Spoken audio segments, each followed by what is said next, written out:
ನಮಸ್ತೆ ಸ್ನೇಹಿತರೆ, ನಾನು ನಿಮ್ಮ ಡಾಕ್ಟರ್ ಪೂರ್ಣಿಮಾ KM, ಪವನಶ್ರೀ ಆರೋಗ್ಯ ಕೇಂದ್ರ, ಕೆಂಗೇರಿ, ಬೆಂಗಳೂರು. ನಮ್ಮ ಯೂಟ್ಯೂಬ್ ಚಾನಲ್ಗೆ ನಿಮ್ಮೆಲ್ಲರಿಗೂ ಸುಸ್ವಾಗತ. ಈ ದಿನ ನಾನು ಕೊಲೆಸ್ಟ್ರಾಲ್ ಬಗ್ಗೆ ತಿಳಿಸ್ಕೊಡ್ತೀನಿ. ಕೊಲೆಸ್ಟ್ರಾಲ್ ಹೆಚ್ಚಾಗಿರೋದ್ರಿಂದ ಏನೇನು ತೊಂದರೆ ಆಗುತ್ತೆ, ಅದು ಬರೋದಕ್ಕೆ ಕಾರಣ ಏನು, ಹಾಗೆ ಅದನ್ನು ಯಾವ ರೀತಿ ನಾವು ಮನೆ ಮದ್ದಿನಲ್ಲೇ ಪರಿಹಾರ ಮಾಡ್ಕೋಬೋದು ಅನ್ನೋದನ್ನು ತಿಳಿಸ್ತೀನಿ. ಬರೀ 3 ವಾರ ಇದನ್ನು ತಗೊಳ್ಳೋದ್ರಿಂದ ಖಂಡಿತ ಒಂದು 20% ಅಷ್ಟು ನಿಮಗೆ ಕೊಲೆಸ್ಟ್ರಾಲ್ ಕಡಿಮೆ ಆಗುತ್ತೆ. ಕೊಲೆಸ್ಟ್ರಾಲ್ ಅಥವಾ ಕೊಬ್ಬಿನಂಶ ಅಂದರೆ ಏನು ಅನ್ನೋದನ್ನು ಫಸ್ಟ್ ತಿಳ್ಕೊಳ್ಳೋಣ. ಇದು ಒಂದು ಜಿಡ್ಡಿನ ಅಂಶ, ನಮ್ಮ ದೇಹದಲ್ಲಿರುವಂಥ ಜಿಡ್ಡಿನ ಅಂಶ. ಇದು ವ್ಯಾಕ್ಸ್ ಥರ ಇರುತ್ತೆ. ಇದು ಪ್ರತಿಯೊಂದು ಸೆಲ್ಲಲ್ಲೂ ಕೂಡ ಕಲೆಕ್ಟ್ ಆಗ್ಬೋದು, ಹಾಗೆ ಆರ್ಗನ್ಸಲ್ಲೂ ಕಲೆಕ್ಟ್ ಆಗ್ಬೋದು. ಇನ್ನೂ ಜಾಸ್ತಿ ಆದರೆ ನಮ್ಮ ಚರ್ಮದ ಕೆಳಗಡೆ ಒಂದು ಲೇಯರ್ ಥರ ಅದು ಎಲ್ಲ ಕಡೆನೂ ಕೂಡ ಕಲೆಕ್ಟ್ ಆಗಿ ಸೇರಿಕೊಂಡು ಅಲ್ಲಿ ಶೇಖರಣೆ ಆಗುತ್ತೆ. ಇದನ್ನು ಕೊಬ್ಬಿನಂಶ ಅಥವಾ ಕೊಲೆಸ್ಟ್ರಾಲ್ ಅಂತ ಕರಿತೀವಿ. ಮುಂದಿನ ಪ್ರಶ್ನೆ ಏನಪ್ಪ ಅಂದರೆ, ಎಷ್ಟು ಥರ ಕೊಲೆಸ್ಟ್ರಾಲ್ ಇದೆ, ಹಾಗೆ ಇದು ನಮ್ಮಲ್ಲಿ ಎಷ್ಟೆಷ್ಟು ಇರಬೇಕು ಅನ್ನೋ ಸಹಜವಾಗಿ ಎಲ್ಲರಿಗೂ ಅನುಮಾನ ಇರುತ್ತೆ. 2 ಥರ ಕೊಲೆಸ್ಟ್ರಾಲ್ ಇದೆ. ಒಂದು HDL ಮತ್ತು LDL ಅಂತ ಹೇಳ್ತೀವಿ, ಅಂದರೆ ಹೈ ಡೆನ್ಸಿಟಿ ಲೈಪೋಪ್ರೋಟೀನ್ ಮತ್ತು ಲೋ ಡೆನ್ಸಿಟಿ ಲೈಪೋಪ್ರೋಟೀನ್ ಅಂತ. ಅಂದರೆ ಒಳ್ಳೆಯ ಕೊಲೆಸ್ಟ್ರಾಲು ಇದೆ, ಹಾಗೆ ಕೆಟ್ಟ ಕೊಲೆಸ್ಟ್ರಾಲು ಇದೆ. ಈ ಒಳ್ಳೆಯ ಕೊಲೆಸ್ಟ್ರಾಲು ನಮ್ಮ ದೇಹಕ್ಕೆ ಅತ್ಯಂತ ಅವಶ್ಯಕತೆ ಇದೆ, ಅದು ಕೂಡ ನಾವು ಕಾಪಾಡ್ಕೋಬೇಕು, ಅದನ್ನು ಹೆಚ್ಚು ಮಾಡ್ಕೋಬೇಕು. ಆದರೆ ಈ ಲೋ ಡೆನ್ಸಿಟಿ ಲೈಪೋಪ್ರೋಟೀನ್ ಏನಿದೆ ಅದು ಖಂಡಿತ ನಾವು ಲಿಮಿಟಲ್ಲೇ ಇಟ್ಕೋಬೇಕು. ಅದು ಮಿತಿ ಮೀರಿತು ಅಂತಂದರೆ ಎಲ್ಲ ಥರ ತೊಂದರೆಗಳಿಗೂ ಕಾರಣ ಆಗುತ್ತೆ. ಈಗ ಎಷ್ಟಿರಬೇಕು ಅಂತ ನೋಡೋಣ ಬನ್ನಿ. ನಾರ್ಮಲ್ ಆಗಿ 200ಕ್ಕಿಂತ ಕಡಿಮೆ ಇರಬೇಕು ಅಡಲ್ಟ್ಸಲ್ಲಿ, ಅಂದರೆ ವಯಸ್ಕರಲ್ಲಿ ಇದು 200ಕ್ಕಿಂತ ಕಡಿಮೆ ಇರಬೇಕು. ಬಾರ್ಡರ್ ಲೈನ್ ಅಂದರೆ 200ರಿಂದ 239 ಅಷ್ಟು ಇರಬೇಕಾಗತ್ತೆ. 240 ಹಾಗೂ ಅದರ ಮೇಲಿರೋದನ್ನ ನಾವು ರಿಸ್ಕ್ ಅಂತ ತಗೋತೀವಿ, ಜಾಸ್ತಿ ಇರುತ್ತೆ. ಇದು ಇದ್ರದ್ದು ವ್ಯಾಲ್ಯೂಸ್ ಆಯಿತು. ನೆಕ್ಸ್ಟ್ LDL ಎಷ್ಟಿರಬೇಕಪ್ಪ ಅಂತಂದರೆ ಇದು 100 mg/dl ಇರಬೇಕು. ಅದಕ್ಕಿಂತ ಜಾಸ್ತಿ ಆಯಿತು ಅಂದರೆ ನಮ್ಮ ಎಲ್ಲ ಆರ್ಗನ್ಸ್ಗೂ ಕೂಡ ಇದು ತೊಂದರೆ ಮಾಡೋವಂಥ ಚಾನ್ಸಸ್ ಇರುತ್ತೆ. ಅದರಲ್ಲೂ ಕೂಡ ಹೃದಯಕ್ಕೆ ಮತ್ತು ಹಾಗೂ ಬ್ರೈನ್ಗೆ ತುಂಬ ಬೇಗ ಇದು ತೊಂದರೆ ಕೊಡೋವಂಥ ಚಾನ್ಸಸ್ ಇರುತ್ತೆ. ಈ ಹೆಚ್ಚಿನ ಕೊಲೆಸ್ಟ್ರಾಲು ಏನಪ್ಪ ಮಾಡುತ್ತೆ, ಈಗ ಜಾಸ್ತಿ ಆದರೆ ಏನು ಪ್ರಾಬ್ಲಮ್ಮು ನಮಗೆ ಅಂತ ನಿಮ್ಗೆ ಅನಿಸ್ತಾ ಇರ್ಬೋದು. ಏನು ತೊಂದರೆ ಆಗುತ್ತೆ ಅಂದರೆ ರಕ್ತನಾಳಗಳಲ್ಲಿ ಇದು ಹೆಪ್ಪುಗಟ್ಟುತ್ತೆ. ಎಲ್ಲ ರಕ್ತನಾಳಗಳ ಗಡಿಸುವಿಕೆ ಅಂತ ಹೇಳ್ತೀವಿ, ಅಂದರೆ ಹಾರ್ಡ್ ಆಗಿಬಿಟ್ಟು ಅದರದ್ದು ಒಂದೇನು ಫ್ಲೆಕ್ಸಿಬಿಲಿಟಿ ಇರುತ್ತೆ ಅದು ಕಡಿಮೆ ಆಗ್ತಾ ಬರುತ್ತೆ. ಆಗ ಡೆಫಿನೆಟ್ಲಿ ನಮಗೆ ರಕ್ತ ಪರಿಚಲನೆಗೆ ಕಷ್ಟ ಆಗುತ್ತೆ. ಇದರಿಂದ BP ಜಾಸ್ತಿ ಆಗ್ಬೋದು ಮತ್ತು ಬೇರೆ ಥರ ತೊಂದರೆಗಳು, ಕ್ಲಾಟ್ ಫಾರ್ಮೇಷನ್ ಎಲ್ಲ ಆಗ್ಬೋದು. ಈ ಎಲ್ಲ ತೊಂದರೆಗಳು ಕೂಡ ಕಾಣಿಸ್ಕೊಳ್ಳುತ್ತೆ. ನೆಕ್ಸ್ಟು ಇದಕ್ಕೆ ಯಾವ ರೀತಿ ನಾವು ಕೊಲೆಸ್ಟ್ರಾಲ್ ಕಡಿಮೆ ಮಾಡ್ಕೋಬೋದು ಅಂತ ತಿಳ್ಕೊಳ್ಳೋಕೆ ಮುಂಚೆ ಫಸ್ಟು ಇದಕ್ಕೆ ಹೆಚ್ಚಾಗೋದಕ್ಕೆ ಕಾರಣ ಏನು ಅಂತ ತಿಳ್ಕೊಳ್ಳೋಣ. ಆ ಕಾರಣಗಳು ಅವಾಯ್ಡ್ ಮಾಡಿದ್ರೆ ಅದೇ ಒಂದು ಚಿಕಿತ್ಸೆ ಆಗತ್ತಲ್ವಾ. ಅದರಿಂದ ಫಸ್ಟು ಹೇಗೆ ಇದು ಜಾಸ್ತಿ ಆಗುತ್ತೆ ಅನ್ನೋದನ್ನು ಫಸ್ಟು ತಿಳ್ಕೊಳ್ಳೋಣ. ಮೊದಲನೇದಾಗಿ ನಮ್ಮ ಒಂದು ಆಹಾರದ ಏನು ದಿನನಿತ್ಯದ ಆಹಾರದ ಸ್ಟೈಲ್ ಏನಿದೆ ಅದರಿಂದ ಕೂಡ ನಮಗೆ ಇದು ಜಾಸ್ತಿ ಆಗುತ್ತೆ. ಅಂದರೆ ಹೆಚ್ಚಾಗಿ ಬೇಕ್ರಿ ಐಟಮ್ಸು, ಟ್ರಾನ್ಸ್ ಫ್ಯಾಟ್ಸ್ ಅಂತ ಹೇಳ್ತೀವಿ, ಅದೆಲ್ಲ ಜಾಸ್ತಿ ಇರುತ್ತೆ. ಈ ಪ್ಯಾಕೆಟ್ನಲ್ಲಿ ಬರುವಂಥದ್ದು ಎಣ್ಣೆಯಲ್ಲಿ ಕರೆದಿರೋ ಅಂಥದ್ದು ಏನಿದೆ ತಿಂಡಿಗಳು, ಫಾರ್ ಎಕ್ಸಾಂಪಲ್ ಚಿಪ್ಸ್ ಇರ್ಬೋದು, ಫ್ರೆಂಚ್ ಫ್ರೈಸ್ ಇರ್ಬೋದು, ಇಂಥದ್ದೆಲ್ಲ ಅತಿ ಹೆಚ್ಚಾಗಿ ಸೇವನೆ ಮಾಡೋದ್ರಿಂದ ನಿಮಗೆ LDL ಜಾಸ್ತಿ ಆಗಬಹುದು. ಸೊ ಇದು ಒಂದನ್ನು ನೀವು ಸರಿ ಮಾಡ್ಕೋಬೇಕಾಗತ್ತೆ. ಹಾಗೆ ನಾವು ನಾರಿನಂಶ ಹೆಚ್ಚಾಗಿರುವ ಆಹಾರ ಸೇವನೆ ಮಾಡಬೇಕಾಗತ್ತೆ.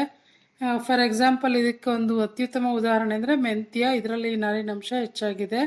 ಹಾಗೆ ನಮ್ಮ ವೆಜಿಟೇಬಲ್ಸು, ಫ್ರೂಟ್ಸಲ್ಲಿ ಕೂಡ ನಮಗೆ ಹೆಚ್ಚಾಗಿ ನಾರಿನಂಶ ಇರುತ್ತೆ. ಇದನ್ನು ಹೆಚ್ಚಾಗಿ ಸೇವನೆ ಮಾಡದೇ ಇರೋದ್ರಿಂದ ಕೊಲೆಸ್ಟ್ರಾಲ್ ಲೆವೆಲ್ಸು ಜಾಸ್ತಿ ಆಗ್ತಾ ಬರುತ್ತೆ.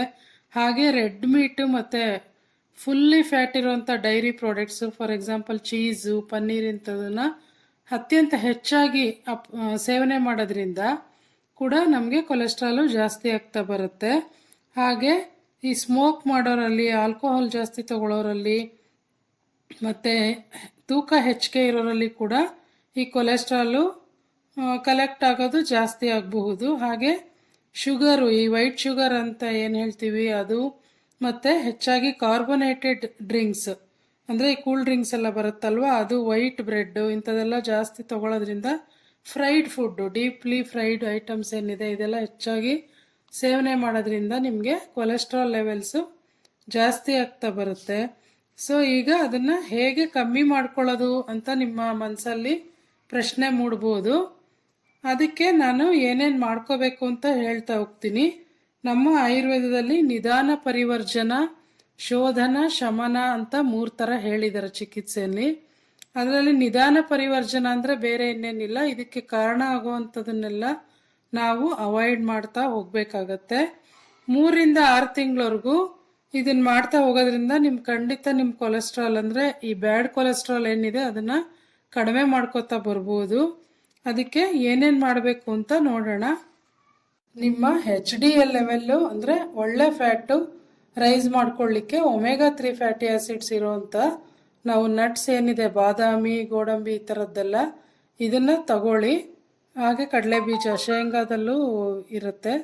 ಇದನ್ನು ತಗೊಳ್ಳೋದ್ರಿಂದ ನಮಗೆ ಒಳ್ಳೆ ಕೊಲೆಸ್ಟ್ರಾಲು ಜಾಸ್ತಿ ಆಗುತ್ತೆ. ಹಾಗೆ LDL ಅಂದರೆ ಈ ಕೆಟ್ಟ ಕೊಲೆಸ್ಟ್ರಾಲ್ನ ಹೇಗೆ ಕಮ್ಮಿ ಮಾಡಬೇಕಪ್ಪ ಅಂದರೆ ನಾವು ಹೆಚ್ಚಾಗಿ ಫ್ರೂಟ್ಸು, ವೆಜಿಟಬಲ್ಸು ಇಂಥದ್ದೆಲ್ಲ ಜಾಸ್ತಿ ತಗೋಬೇಕು ನಮ್ಮ ಡಯೆಟ್ಟಲ್ಲಿ. ಹಾಗೆ ಪ್ಲ್ಯಾಂಟ್ ಸೋರ್ಸ್ ಇರುವಂಥ ಪ್ರೋಟೀನ್ಸ್ ಅಂದರೆ ಹೋಲ್ ಗ್ರೈನ್ಸ್ನ ತಗೋಬೇಕು. ಅನಿಮಲ್ ಪ್ರೋಟೀನ್ಗಿಂತ ಹೆಚ್ಚಾಗಿ ಪ್ಲ್ಯಾಂಟ್ ಪ್ರೋಟೀನ್ಸ್ ತಗೊಳ್ಳೋದ್ರಿಂದ ನಿಮಗೆ ಬೇಗ ಅನುಕೂಲ ಆಗುತ್ತೆ. ಹಾಗೆ ಹಣ್ಣುಗಳಲ್ಲಿ ದಾಳಿಂಬೆ ಹಣ್ಣು ಮತ್ತು ಬನಾನ ಇವೆರಡು ನಮಗೆ ಸಹಾಯ ಮಾಡುತ್ತೆ. ಮತ್ತು ನಮ್ದೇನು ಬ್ಯಾಡ್ ಹ್ಯಾಬಿಟ್ಸ್ ಇರುತ್ತೆ, ಸ್ಮೋಕಿಂಗ್ ಆಗಲಿ ಆಲ್ಕೋಹಾಲ್ ಆಗಲಿ, ಇದನ್ನು ಖಂಡಿತ ನಾವು ಬಿಡಲಿಲ್ಲ ಅಂದರೆ ಯಾವುದೇ ಕಾರಣಕ್ಕೂ ಈ ಕೊಲೆಸ್ಟ್ರಾಲ್ ನಮ್ಮ ಮೈಯಲ್ಲಿ ಜಾಸ್ತಿ ಆಗೋದನ್ನು ತಪ್ಸೋಕ್ಕೆ ಸಾಧ್ಯನೇ ಇಲ್ಲ. ಸೊ ಅದನ್ನು ನೀವು ಬಿಡಲೇಬೇಕಾಗತ್ತೆ. ಹಾಗೆಯೇ ಯೋಗ, ಸೈಕ್ಲಿಂಗು, ವಾಕಿಂಗು ಇಂಥದ್ದೆಲ್ಲ ಫಿಸಿಕಲ್ ಆ್ಯಕ್ಟಿವಿಟಿ ದಿನಕ್ಕೆ 1 ಗಂಟೆ ಅನ್ನೋದ್ರಿಗೂ ಸಹಿತ ನಾವು ಕೊಡಲೇಬೇಕಾಗತ್ತೆ. ಹಾಗೆ ತೂಕ ಹೆಚ್ಚಾಗಿರೋರು ತೂಕ ಕಮ್ಮಿ ಮಾಡ್ಕೊಳ್ಳೋದ್ರಿಂದ ಕೂಡ ನಾವು ಬ್ಯಾಡ್ ಕೊಲೆಸ್ಟ್ರಾಲ್ನ ಕಮ್ಮಿ ಮಾಡ್ಕೋಬೋದು. ನಮ್ಮ ದೇಹಕ್ಕೆ ಬೇಕಾಗಿರೋವಂಥ ಎಸೆನ್ಷಿಯಲ್ ನ್ಯೂಟ್ರಿಯೆಂಟ್ಸ್ ಎಲ್ಲ ಕೂಡ ಈ ಬಟರ್ ಮಿಲ್ಕ್ ಅಂದರೆ ಕಡೆದ ಮಜ್ಜಿಗೆನಲ್ಲಿದೆ. ಇದು ಒಂದು ಒಳ್ಳೆ ಸೋರ್ಸ್ ಆಫ್ ಕ್ಯಾಲ್ಶಿಯಮ್ಮು. ಹಾಗೆ ಇದರಲ್ಲಿ ಐರನ್ನು, ಪೊಟ್ಯಾಷಿಯಮ್ಮು, ಫಾಸ್ಫರಸ್ಸು, ಸೋಡಿಯಂ ಹೆಚ್ಚಾಗಿದೆ, ಜಿಂಕ್ ಇದೆ. ಹಾಗೆ ವಿಟಮಿನ್ ಎ, ಡಿ, ಬಿ ಮತ್ತು ಇ, ಹಾಗೆ ವಿಟಮಿನ್ B12 ಕೂಡ ಜಾಸ್ತಿ ಇರುತ್ತೆ ಇದರಲ್ಲಿ. 22% ಆಫ್ ದಿ ಡೈಲಿ ವ್ಯಾಲ್ಯೂ ಏನಿದೆ ನಮಗೆ ಅದು ಅಷ್ಟು ಕೂಡ ಇದರಲ್ಲೇ ಸಿಗತ್ತೆ. ಹಾಗೆ ಕ್ಯಾಲೋರೀಸ್ ಕಮ್ಮಿ ಇದೆ, ಕಾರ್ಬೋಹೈಡ್ರೇಟ್ಸ್ ಕಡಿಮೆ ಇದೆ, ಪ್ರೋಟೀನು, ಫ್ಯಾಟ್ಸ್ ಕೂಡ ಸ್ವಲ್ಪ ಕಡಿಮೆನೇ ಇದೆ. ಸೊ ಇದನ್ನು ಖಂಡಿತ ನಿಮ್ಮ ಡಯೆಟಲ್ಲಿ ಎಲ್ಲರೂ ಉಪಯೋಗ ಮಾಡ್ಕೊಳ್ಳಿ. ಮತ್ತು ನಿಮಗೆ ಇನ್ನೊಂದು ಪ್ರಶ್ನೆ ಇದ್ದೇ ಇರುತ್ತೆ, ಅದೇನಪ್ಪ ಅಂದರೆ ರೆಡಿ ಏನು ಸಿಗುತ್ತೆ ಹೊರಗಡೆ ಬಟರ್ ಮಿಲ್ಕು ಅದನ್ನು ಉಪಯೋಗಿಸ್ಕೋಬೋದಾ ಇಲ್ಲ ಮನೇಲೇ ಮಾಡ್ಕೋಬೇಕಾ ಅನ್ನೋ ಅನುಮಾನ ಇರುತ್ತೆ. ಇದರಲ್ಲಿ ಏನಪ್ಪ ಅಂದರೆ ಮನೇಲೇ ಮಾಡಿಕೊಂಡ್ರೆ ತುಂಬಾ ಒಳ್ಳೆಯದು. ನಮ್ಮ ಟ್ರೆಡಿಷನಲ್ ಆಗಿ ನಾವು ಯಾವ ರೀತಿ ಹಾಲು ಹೆಪ್ಪಾಕಿ ಅದರಿಂದ ಕಡಿದು ಮಜ್ಜಿಗೆ ಮಾಡಿ ಬೆಣ್ಣೆ ತೆಗೆದು ಮಜ್ಜಿಗೆ ಮಾಡ್ತೀವಿ, ಅದು ಎಲ್ಲದಕ್ಕಿಂತ ತುಂಬ ಒಳ್ಳೆಯದು. ಆದರೆ ಈ ಮಾಡ್ರನ್ ಬಟರ್ ಮಿಲ್ಕ್ ಏನು ಹೊರಗಡೆ ಸಿಗುತ್ತೆ ಅದರಲ್ಲಿ ಬೆನಿಫಿಷಿಯಲ್ ಬ್ಯಾಕ್ಟೀರಿಯಾನ ಅವರು ಕಲ್ಚರ್ ಮಾಡಿ ಆ್ಯಡ್ ಮಾಡಿರ್ತಾರೆ. ಸೊ ಅದಕ್ಕಿಂತ ನ್ಯಾಚುರಲ್ ಆಗಿರೋದು ತೊಗೊಂಡ್ರೆ ತುಂಬ ಒಳ್ಳೆಯದು ಅಂತ ಹೇಳೋಕ್ಕೆ ಇಷ್ಟಪಡ್ತೀನಿ. ಸೊ ಆದಷ್ಟು ನಿಮ್ಮ ಮನೆಯಲ್ಲೇ ಮಾಡಿಕೊಂಡ್ರೆ ತುಂಬಾ ಹೆಲ್ತಿಯಾಗಿರುತ್ತೆ. ಆಮೇಲೆ ಇನ್ನೊಂದೇನಪ್ಪ ಅಂದರೆ ತೀರಾ ಹುಳಿ ಮಜ್ಜಿಗೆನ ಮಾಡ್ಕೊಳಕ್ಕೆ ಹೋಗಬೇಡಿ. ಸಮ್ಮರಲ್ಲಾದರೆ ಒಂದು 6 ಅವರ್ಸ್ ಹೆಪ್ಪಾಕ್ಬಿಟ್ಟು ನೀವು ಕಡಿದ್ಬಿಟ್ಟು ಮಜ್ಜಿಗೆ ಮಾಡ್ಕೋಬೋದು. ಇನ್ನು ವಿಂಟರಲ್ಲಾದರೆ ಇನ್ನೊಂದು ಸ್ವಲ್ಪ ಜಾಸ್ತಿ ಟೈಮ್ ಕೊಡಿ. ಅದು ಸಮ್ಮರಲ್ಲಿ 4 to 6 ಅವರ್ಸ್ ಆದರೆ ಇನ್ನೊಂದು 2 ಅವರ್ಸ್ ಎಕ್ಸ್ಟ್ರಾ ಬೇಕಾಗುತ್ತೆ ವಿಂಟರಲ್ಲಿ. ಆ ರೀತಿ ಮಾಡ್ಕೊಳ್ಳಿ. ತುಂಬ ಹುಳಿಯಾಗಿರೋ ಮಜ್ಜಿಗೆನ ತಿಂದು ಮತ್ತೆ ತೊಂದರೆ ಮಾಡ್ಕೋಬೇಡಿ. ಇದೊಂದು ಪಾಯಿಂಟು ನೆನಪಿರಲಿ. ಹಾಗೆ ಕೊಲೆಸ್ಟ್ರಾಲ್ಗೂ ಡಯಾಬಿಟಿಸ್ಗೂ ಏನು ಸಂಬಂಧ ಇದೆ ಅಂತ ನಿಮ್ಗೊಂದು ಪಾಯಿಂಟ್ ತಿಳಿಸ್ಕೊಡ್ತೀನಿ ನಾನು. ಶುಗರ್ ಹೆಚ್ಚಾಗಿರೋ ಪೇಷಂಟ್ಸಲ್ಲಿ ಯಾವಾಗಲೂ ಕೊಲೆಸ್ಟ್ರಾಲು ಕೂಡ ಜಾಸ್ತಿ ಆಗೋ ಚಾನ್ಸಸ್ಸು ಜಾಸ್ತಿ ಇರುತ್ತೆ. ಯಾಕಪ್ಪ ಅಂದರೆ ಏನು ಈ ಗ್ಲೂಕೋಸ್ ಮಾಲಿಕ್ಯೂಲ್ ಇದೆ ಅದು ಈ ಕೊಲೆಸ್ಟ್ರಾಲ್ ಲೈಪೋಪ್ರೋಟೀನ್ ಮಾಲಿಕ್ಯೂಲ್ ಜೊತೆ ಒಂದು ಸೇರಿಕೊಂಡು ಒಂದು ಕೋಟಿಂಗ್ ಮಾಡಿ ಅದು ಹೆಚ್ಚು ಕಾಲ ನಮ್ಮ ರಕ್ತನಾಳದಲ್ಲೇ ಹರಿದಾಡೋ ಥರ ಮಾಡುತ್ತೆ. ಸೊ ಇದರಿಂದ ಪ್ಲೇಕ್ ಫಾರ್ಮೇಷನ್ ಅಂದರೆ ರಕ್ತ ಹೆಪ್ಪುಗಟ್ಟಕ್ಕೆ ಏನು ಹೆಪ್ಪುಗಟ್ಟುತ್ತೆ ಅಂತ ಹೇಳ್ತೀವಿ ಅದು ಕೂಡ ಬೇಗ ಆಗೋ ಚಾನ್ಸಸ್ ಇರುತ್ತೆ. ಅದರಿಂದ ನೀವು ಈ ಪ್ರಾಬ್ಲಮ್ನ ನೆಗ್ಲೆಕ್ಟ್ ಮಾಡ್ಬೋದು. ನಿಮ್ಮ ಶುಗರ್ನಾಗಲಿ ಕೊಲೆಸ್ಟ್ರಾಲ್ ಆಗಲಿ ಎರಡನ್ನೂ ನೀವು ಲೆವೆಲ್ನ ಮೇಂಟೈನ್ ಮಾಡಲೇಬೇಕಾಗತ್ತೆ. ಹಾಗೆ BP ಇರೋರಲ್ಲಿ ಏನಾಗುತ್ತಪ್ಪ ಅಂತಂದರೆ ಬೇಗ ಈ ರಕ್ತನಾಳಗಳ ಗಡಿಸಾಗೋದನ್ನ ನಾವು ನೋಡ್ಬೋದು. ಇದರಿಂದ ನಿಮ್ಮ ಬಿ ಪಿ ಇನ್ನಷ್ಟು ಜಾಸ್ತಿ ಆಗೋ ಚಾನ್ಸಸ್ ಇರುತ್ತೆ ಮತ್ತು ಇದರಿಂದ ಹೃದಯಕ್ಕೆ ತೊಂದರೆ ಇರುತ್ತೆ. ಯಾರಿಗೆ ಹಾರ್ಡನಿಂಗ್ ಆಫ್ ಆರ್ಟ್ರೀಸ್ ಆಗಿದೆ ಅವ್ರಿಗೆ ಕೆಲವು ಸಿಂಪ್ಟಮ್ಸ್ ಏನು ಕಾಣಿಸ್ಕೊಳುತ್ತೆ ಅನ್ನೋದನ್ನು ಕೂಡ ಲಾಸ್ಟ್ ಪಾಯಿಂಟ್ಸಲ್ಲಿ ಹೇಳ್ಬಿಡ್ತೀನಿ ನಾನು. ಅವ್ರಿಗೆ ಉಸಿರಾಟದಲ್ಲಿ ತೊಂದರೆ ಬರ್ಬೋದು, ಪೂರ್ತಿಯಾಗಿ ಉಸಿರು ತಗೊಳ್ಳೋದಕ್ಕಾಗೋದಿಲ್ಲ, ಹಾಗೆ ಪಾಲ್ಪಿಟೇಷನ್ಸ್ ಬರುತ್ತೆ, ವೀಕ್ನೆಸ್ ಆಗುತ್ತೆ, ವಾಮಿಟಿಂಗ್ ಸೆನ್ಸೇಷನ್ ಬರುತ್ತೆ, ಮೈಯೆಲ್ಲ ಸ್ವೆಟ್ ಆಗ್ತಾ ಇರುತ್ತೆ, ಸರಿಯಾಗಿ ಜೀರ್ಣಕ್ರಿಯೆ ಆಗಲ್ಲ, ಎದೆ ಉರಿ ಬರ್ತಾ ಇರುತ್ತೆ, ಬೇಗ ಸುಸ್ತಾಗುತ್ತೆ, ಮೆಟ್ಲತ್ತಕ್ಕಾಗಲಿ ಹತ್ಬೇಕಾದ್ರೆ ವಾಕಿಂಗ್ ಮಾಡ್ಬೇಕಾದ್ರೆ ತುಂಬ ಬೇಗ ಸುಸ್ತಾಗುತ್ತೆ, ಹಾಗೆ ಎದೆ ನೋವು ಕೂಡ ಕಾಣಿಸ್ಕೋಬೋದು. ಇಂಥ ಸಿಂಪ್ಟಮ್ಸ್ ಏನಾದ್ರು ಬಂತು ಅಂದರೆ ತಕ್ಷಣ ಹತ್ತಿರದ ವೈದ್ಯರನ್ನು ಸಂಪರ್ಕ ಮಾಡಿ. ಇದನ್ನು ನೆಗ್ಲೆಕ್ಟ್ ಮಾಡಬೇಡಿ ಸ್ನೇಹಿತರೆ. ನೋಡಿ, ನಾವು ಪ್ರಾಕೃತಿಕವಾದ ಆಹಾರಗಳನ್ನ ಹೆಚ್ಚಾಗಿ ತಗೊಳ್ಳೋದ್ರಿಂದ ಎಕ್ಸ್ಟ್ರಾಆರ್ಡಿನರಿ ಬೆನಿಫಿಟ್ಸ್ನ ನಾವು ಪಡ್ಕೋಬೋದು. ಈ ಕೊಲೆಸ್ಟ್ರಾಲ್ಗೋಸ್ಕರ ನೀವು ಯಾವುದೇ ಔಷಧಿ ಮೇಲೆ ಡಿಪೆಂಡ್ ಆಗೋ ಅವಶ್ಯಕತೆ ಇಲ್ಲ. ನಿಮ್ಮ ಡಯಟ್ನಲ್ಲಿ ಚೇಂಜಸ್ ಮಾಡ್ಕೊಳ್ಳೋದ್ರಿಂದ ಕನಿಷ್ಠ 3 ವಾರ ಮಾಡ್ಕೊಳ್ಳೋದ್ರಿಂದಲೇ ನೀವು ನಿಮ್ಮ ಲೆವೆಲನ್ನು ಪರೀಕ್ಷೆ ಮಾಡ್ಕೊಂಡು ಕೊಲೆಸ್ಟ್ರಾಲ್ ಲೆವೆಲ್ನ ರಿಸಲ್ಟ್ನ ತಿಳ್ಕೊಬೋದು. ಸೊ ಅದಕ್ಕೆ ಏನು ಮಾಡಬೇಕು ಅನ್ನೋದು ನೋಡೋಣ. ನೋಡಿ, ಡಯಟಲ್ಲೇ ನಾವು 3 ವಾರ ಮಾಡೋದ್ರಿಂದ 23% ನಾವು ಕೊಲೆಸ್ಟ್ರಾಲ್ನ ಕಮ್ಮಿ ಮಾಡ್ಕೋಬೋದು. ಮತ್ತು ಇನ್ನೊಂದು ವಿಷಯ ಸ್ನೇಹಿತರೆ, ನಾವು ಕೊಲೆಸ್ಟ್ರಾಲ್ ಆಗುತ್ತೆ ಅಂತ ತುಪ್ಪ ತಿನ್ನೋದನ್ನು ಖಂಡಿತ ಬಿಡಕ್ಕೆ ಹೋಗಬೇಡಿ. ಅದು ತುಂಬಾ ಅವಶ್ಯಕತೆ ಇದೆ ನಮ್ಮ ದೇಹಕ್ಕೆ. ಅದು ಗ್ರೀಸಿಂಗ್ ಎಫೆಕ್ಟ್ಗೋಸ್ಕರ ಬೇಕೇ ಬೇಕು ನಮಗೆ. ಹಾಗೆ ಡೈಜೆಸ್ಟಿವ್ ಫೈರ್ ಕೂಡ ಅದು ಇಗ್ನೈಟ್ ಮಾಡುತ್ತೆ. ಹೇಗೆ ನಾವು ಒಲೆ ಹಚ್ಚೋದಕ್ಕೆ ಹಿಂದೆ ಎಲ್ಲ ನೀರೊಲೆ ಹಚ್ಚಕ್ಕೆ ಒಂದು ಸ್ವಲ್ಪ ಸೀಮೆಎಣ್ಣೆ ಹಾಕಿ ಹಚ್ತಾ ಇದ್ರಲ್ವಾ ಬೇಗ ಹತ್ತಲಿಕ್ಕೋಸ್ಕರ, ಅದೇ ಥರ ಹೋಮಗಳಲ್ಲಿ ತುಪ್ಪ ಹಾಕ್ತಾರೆ. ಸ್ವಲ್ಪ ಹಾಕಿ ಹಚ್ಚೋದ್ರಿಂದ ಅದು ಬೇಗ ಹತ್ಕೊಳ್ಳುತ್ತೆ. ಅದೇ ಥರ ಊಟದ ಶುರುನಲ್ಲೇ ನಾವು ಸ್ವಲ್ಪ ತುಪ್ಪ ತಗೊಳ್ಳೋದ್ರಿಂದ ಒಳ್ಳೆ ಡೈಜೆಷನ್ ಆಗಲಿಕ್ಕೆ ಅದು ಹೆಲ್ಪ್ ಮಾಡುತ್ತೆ. ಸೊ ಅದನ್ನು ನೀವು ಮರಿದೆ ದಿನಕ್ಕೆ 1 ಚಮಚ ಅಂದರೆ 10 ಗ್ರಾಮಷ್ಟು ತುಪ್ಪನ ಮರಿದೆ ಸೇವನೆ ಮಾಡಿ. ಇದು ನಿಮಗೆ ಹೆಲ್ಪ್ ಮಾಡುತ್ತೆ ಹೊರತು ಯಾವುದೇ ಥರ ತೊಂದರೆಗಳು ಕೊಡೋದಿಲ್ಲ. ನೆಕ್ಸ್ಟು ತುಂಬ ಈಸಿಯಾಗಿ ಮನೆ ಮದ್ದಲ್ಲಿ ಹೇಗೆ ನಾವು ಕೊಲೆಸ್ಟ್ರಾಲ್ನ ಕಮ್ಮಿ ಮಾಡ್ಕೋಬೋದು, ಅದು ಕೆಟ್ಟ ಕೊಲೆಸ್ಟ್ರಾಲ್ನ ಅಂತ ನೋಡ್ತಾ ಹೋದರೆ ನಮಗೆ ಸುಲಭವಾಗಿ ಎಲ್ಲರ ಮನೇಲೂ ಸಿಗುವಂಥದ್ದು ಮಜ್ಜಿಗೆ, ಕಡೆದ ಮಜ್ಜಿಗೆ. ಇದು ತುಂಬಾ ನಮಗೆ ಸಹಾಯ ಮಾಡುತ್ತೆ. ಇದನ್ನು ಆಯುರ್ವೇದದಲ್ಲಿ ತಕ್ರ ಅಂತ ಹೇಳಿದ್ದಾರೆ. ಅದನ್ನು ಬೇಕಾದಷ್ಟು ಕಡೆ ನಮ್ಮ ಆಯುರ್ವೇದದಲ್ಲಿ ಉಲ್ಲೇಖ ಮಾಡಿದ್ದಾರೆ. ಹರ್ಷ ಪ್ರಯೋಗದಲ್ಲಿರ್ಬೋದು, ಉದರದಲ್ಲಿರ್ಬೋದು, ಗ್ರಹಣಿ ಅಂತಂದರೆ ಕೆಲವ್ರಿಗೆ ಆಲ್ಟರ್ನೇಟ್ ಆಗಿ ಒಂದು ಕಾನ್ಸ್ಟಿಪೇಷನ್ ಆಗುತ್ತೆ, ಇಲ್ಲ ಲೂಸ್ ಮೋಷನ್ ಆಗುತ್ತೆ, ಅವ್ರಿಗೆ ಕರೆಕ್ಟಾಗಿ ಡೈಜೆಷನ್ ಆಗ್ತಾ ಇರಲ್ಲ. ಸೊ ಇದರಲ್ಲೂ ಕೂಡ ನಮಗೆ ತಕ್ರ ಅನ್ನೋದನ್ನ ಮೆನ್ಷನ್ ಮಾಡಿರ್ತಾರೆ. ಇದು ತುಂಬಾ ಒಳ್ಳೆಯದು. ಎಲ್ಲದಕ್ಕಿಂತ ಹೆಚ್ಚಾಗಿ ಇದು ಒಂದು ನ್ಯಾಚುರಲ್ ಕೂಲೆಂಟು ನಮ್ಮ ಬಾಡಿಗೆ. ಸೊ ಸಮ್ಮರಲ್ಲಂತೂ ಇದು ತುಂಬಾ ನಿಮಗೆ ಅನುಕೂಲ ಮಾಡುತ್ತೆ. ವಿಂಟರಲ್ಲಿ ಉಪಯೋಗಿಸುವಾಗ ಇದಕ್ಕೆ ಸ್ವಲ್ಪ ಪೆಪ್ಪರ್ ಆ್ಯಡ್ ಮಾಡಿ, ಅಂದರೆ ಕರಿಮೆಣಸು ಅಂತೇನು ಹೇಳ್ತೀವಿ, ಅದು ಹಾಕಿ ತಗೊಳ್ಳೋದ್ರಿಂದ ನಿಮ್ಗೆ ಯಾವುದೇ ಥರ ಅದು ತೊಂದರೆ ಆಗೋದಿಲ್ಲ. ಸೊ ಈಗ ನೋಡೋಣ ನಾವು ಯಾವ ರೀತಿ ಈ ತಕ್ರನ ನಾವು ರೆಡಿ ಮಾಡ್ಕೋಬೇಕು ಅಂಥೇಳಿ. ಹಾಗೆ ಇದು ಡೈಜೆಷನ್ನು, ಜೀರ್ಣಕ್ರಿಯೆ ಸರಾಗವಾಗಿ ಆಗಲಿಕ್ಕೆ ಹೆಲ್ಪ್ ಮಾಡುತ್ತೆ.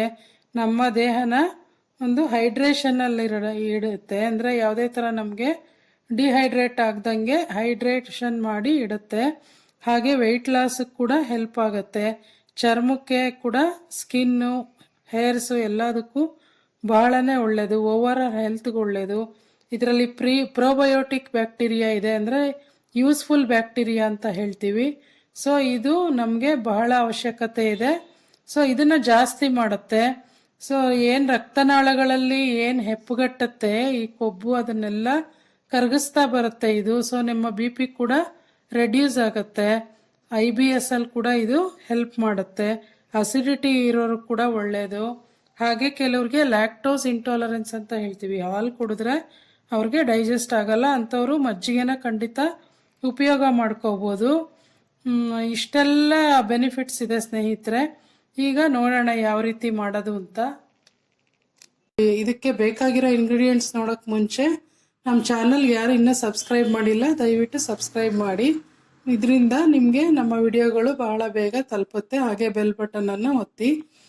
ಈಗ ಇದಕ್ಕೆ ಬೇಕಾಗಿರೋ ಸಾಮಗ್ರಿಗಳು: 1 ಲೋಟ ಕಡ್ದಿರೋ ಮಜ್ಜಿಗೆ, ಬೆಣ್ಣೆ ತೆಗ್ದಿರೋ ಮಜ್ಜಿಗೆ ಇಟ್ಕೊಂಡಿದ್ದೀನಿ. ಹಾಗೆ ಬೆಳ್ಳುಳ್ಳಿ, ಶುಂಠಿ, ಕೊತ್ತಂಬರಿ, ಕರಿಬೇವು, ಇಂಗು ನೋಡಿ, ಈ ಥರ ಪೌಡ್ರು ಇಂಗು ಸಿಗುತ್ತೆ, ಇದನ್ನು ಇಟ್ಕೊಂಡಿದ್ದೀನಿ. ಹಾಗೆ ಸೈಂಧವ ಲವಣ ಇಟ್ಕೊಂಡಿದ್ದೀನಿ. ಸೈಂಧವ ಲವಣ ಇಲ್ಲ ಅಂದರೆ ಮಾಮೂಲಿ ಉಪ್ಪು ಹಾಕ್ಕೋಬೋದು, ಬಟ್ ಬಿ ಪಿ ಇರೋರಿಗೆ ಸೈಂಧವ ಲವಣ ಹಾಕ್ಕೊಂಡ್ರೆ ತುಂಬ ಒಳ್ಳೆಯದು. ಹಾಗೆ ಜೀರಿಗೆ ಪುಡಿ ಇಟ್ಕೊಂಡಿದ್ದೀನಿ. ನೆಕ್ಸ್ಟು ಇದನ್ನು ಹೇಗೆ ಮಾಡೋದು ಅಂತ ನೋಡೋಣ ಬನ್ನಿ. ಈಗ ಈ ಎಲ್ಲ ಸಾಮಾನನ್ನು ನಾವು ಮಿಕ್ಸಿಗೆ ಹಾಕ್ಕೊಂಡು ನೈಸ್ ಪೇಸ್ಟ್ ಮಾಡ್ಕೋಬೇಕು. ಸೊ ಬೆಳ್ಳುಳ್ಳಿ ಬಿಡಿಸಿ ಹಾಕ್ಕೋತೀನಿ, ಹಾಗೆ ಎಲ್ಲನೂ ಮಿಕ್ಸಿ ಜಾರ್ಗೆ ಹಾಕ್ಕೋತಾ ಇದ್ದೀನಿ. ಈ ಚಟ್ನಿ ರೆಡಿ ಮಾಡಿ ಇಟ್ಕೊಂಬಿಟ್ರೆ ನಿಮಗೆ ಒಂದು 4-5 ದಿವ್ಸಕ್ಕೆ ಬರುತ್ತೆ. ಯಾವಾಗ ಬೇಕೋ ಅವಾಗ ಮಜ್ಜಿಗೆ ಕದ್ರಿ ಇದನ್ನು ಉಪಯೋಗಿಸ್ಕೋಬೋದು. ಶುಂಠಿ ಹಾಕ್ತಾ ಇದ್ದೀನಿ, ಹಾಗೆ ಹಿಂಗೆ ಹಾಕ್ತಾ ಇದ್ದೀನಿ.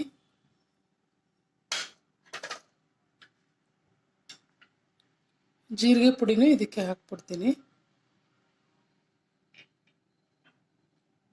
ಸೈಂಧವ ಲವಣ ಹಾಕ್ತಾ ಇದ್ದೀನಿ. ಈಗ ಇದನ್ನು ಬಿಡಿಸ್ಬಿಟ್ಟು ಇದನ್ನು ಹಾಕ್ಕೊಂಡು ರುಬ್ಕೊಂಡು ಪೇಸ್ಟ್ ಮಾಡ್ಕೊಳ್ಳೋಣ. ನೋಡಿ, ಇದೆಲ್ಲ ರುಬ್ಬಿ ಚಟ್ನಿ ಥರ ಮಾಡಿ ಇಟ್ಕೊಂಡಿದ್ದೀನಿ. ಇದು ರೆಡಿ ಇದೆ. ಇವಾಗ ಇದನ್ನು ಒಂದು 1/4 ಚಮಚದಷ್ಟು 1 ಲೋಟ ಮಜ್ಜಿಗೆಗೆ ಹಾಕಿ ಮಿಕ್ಸ್ ಮಾಡಿದ್ರೆ ಈ ಮಸಾಲೆ ಮಜ್ಜಿಗೆ ರೆಡಿ ಆಗುತ್ತೆ. ತುಂಬಾ ಒಳ್ಳೆಯದು. ಇದನ್ನು ಊಟ ಆದಮೇಲೆ ದಿನ 3 ಸತಿ ತಗೊಳ್ಳೋದ್ರಿಂದ ನಿಮಗೆ ಕೊಲೆಸ್ಟ್ರಾಲು ತುಂಬಾ ಕಡಿಮೆ ಆಗ್ತಾ ಬರುತ್ತೆ, ಹಾಗೆ ಡೈಜೆಷನ್ನು ಚೆನ್ನಾಗಾಗುತ್ತೆ. ಸೊ ಇದನ್ನು ಮಜ್ಜಿಗೆಗೆ ಹಾಕೋಣ. ಹಾಕ್ತಾಯಿದ್ದೀನಿ. ಇದಕ್ಕೆ ಹಾಕಿ ಚೆನ್ನಾಗಿ ಮಿಕ್ಸ್ ಮಾಡೋಣ. ತುಂಬಾ ರುಚಿಕರವಾದ ಹಾಗೂ ಹೆಲ್ತಿಯಾದ ಮಸಾಲೆ ಮಜ್ಜಿಗೆ ರೆಡಿ ಇದೆ. ಖಂಡಿತ ನಿಮ್ಮ ಮನೆಯಲ್ಲೂ ಇದನ್ನು ಮಾಡಿಕೊಂಡು ದಿನಾನು 3 ಗ್ಲಾಸು ಅಥವಾ 4 ಗ್ಲಾಸ್ ಕೂಡ ತಗೋಬೋದು. ತಗೊಳ್ಳಿ. ನಿಮ್ಮ ಕೊಲೆಸ್ಟ್ರಾಲ್ ಲೆವೆಲ್ನ ಇದನ್ನು ಶುರು ಮಾಡೋಕ್ಕೆ ಮುಂಚೆ ಚೆಕ್ ಮಾಡಿಸ್ಕೊಳ್ಳಿ, ಹಾಗೂ ಜಾಸ್ತಿ ಇದ್ದರೆ 3 ವಾರದ ನಂತರ ನೋಡಿ, ಖಂಡಿತ ಕಡಿಮೆ ಆಗಿರುತ್ತೆ. ಶೀತ ಆಗುತ್ತೆ ಅನ್ನೋ ಭಯ ಇರೋರು ಸ್ವಲ್ಪ ಬಿಸಿ ನೀರು ಬೆರೆಸ್ಕೊಂಡು ಕುಡೀರಿ, ಏನೂ ಆಗೋದಿಲ್ಲ. ತುಂಬಾ ಒಳ್ಳೆಯದು ಫ್ರೆಂಡ್ಸ್. ಇದನ್ನು ಮಾಡ್ಕೊಳ್ಳಿ. ನಿಮಗೆ ನಮ್ಮ ವಿಡಿಯೋ ಇಷ್ಟ ಆಯಿತು ಅಂದರೆ ಖಂಡಿತ ಒಂದು ಲೈಕ್ ಕೊಡಿ, ಹಾಗೂ ಮರೀದೆ ಸಬ್ಸ್ಕ್ರೈಬ್ ಮಾಡಿ. ನಿಮ್ಮ ಫ್ರೆಂಡ್ಸು ಹಾಗೂ ರಿಲೇಟಿವ್ಸ್ ಜೊತೆ ಶೇರ್ ಮಾಡಿ. Thanks for watching. ಬಾಯ್.